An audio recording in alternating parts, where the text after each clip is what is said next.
2 Samuel chapter 18. And David numbered the people who were with him, and set captains of thousands and captains of hundreds over them.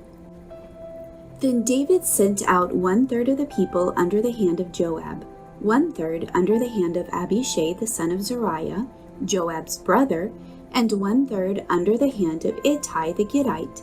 And the king said to the people, I also will surely go out with you myself. But the people answered, You shall not go out, for if we flee away, they will not care about us, nor if half of us die will they care about us. But you are worth 10,000 of us now, for you are now more help to us in the city. Then the king said to them, Whatever seems best to you, I will do. So the king stood beside the gate, and all the people went out by hundreds and by thousands. Now the king had commanded Joab, Abishai, and Ittai, saying, Deal gently for my sake with the young man Absalom. And all the people heard when the king gave all the captains orders concerning Absalom.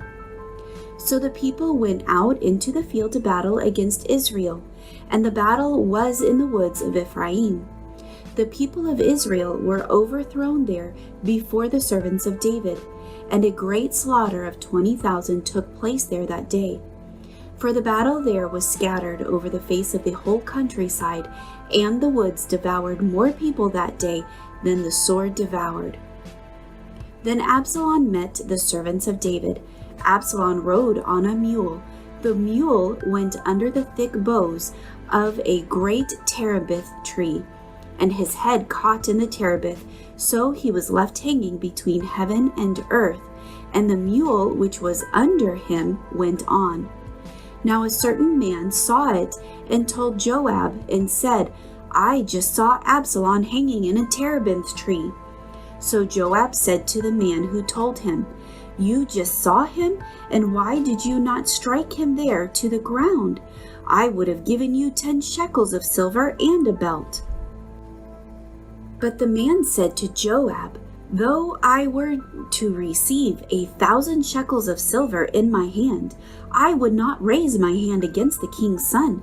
For in our hearing the king commanded you and Abishai and Ittai, saying, Beware lest anyone touch the young man Absalom. Otherwise I would have dealt falsely against my own life, for there is nothing hidden from the king, and you yourself would have set yourself against me. Then Joab said, I cannot linger with you. And he took 3 spears in his hand and thrust them through Absalom's heart, while he was still alive in the midst of the terebinth tree. And 10 young men who bore Joab's armor surrounded Absalom, and struck and killed him. So Joab blew the trumpet, and the people returned from pursuing Israel, for Joab held back the people. And they took Absalom and cast him into a large pit in the woods, and laid a very large heap of stones over him. Then all Israel fled, every one to his tent. Now Absalom in his lifetime had taken and set up a pillar for himself, which is in the king's valley. For he said, I have no son to keep my name in remembrance. He called the pillar after his own name, and to this day it is called Absalom's monument. When Ahimaaz the son of Zadok said, Let me run now and take the news to the king, how the Lord has avenged him of his enemies. And Joab said to him, You shall not take the news this day, for you shall take the news another day. But today you shall take no news, because the king's son is dead. Then Joab said to the Kushite, Go, tell the king what you have seen. So the Kushite bowed himself to Joab and ran. And Ahimaaz the son of Zadok said again to Joab, But whatever happens, please let me also run after the Kushite. So Joab said, Why will you run, my son, since you have no news ready? But whatever happens, he said, let me run. So he said to him, Run. Then Ahimaaz ran by the way of the plain and outran the Kushite. Now David was sitting between the 2 gates, And the watchman went up to the roof over the gate to the wall, lifted his eyes and looked, and there was a man running alone. Then the watchman cried out and told the king, and the king says, "If he is alone, there is news in his mouth." And he came rapidly and drew near.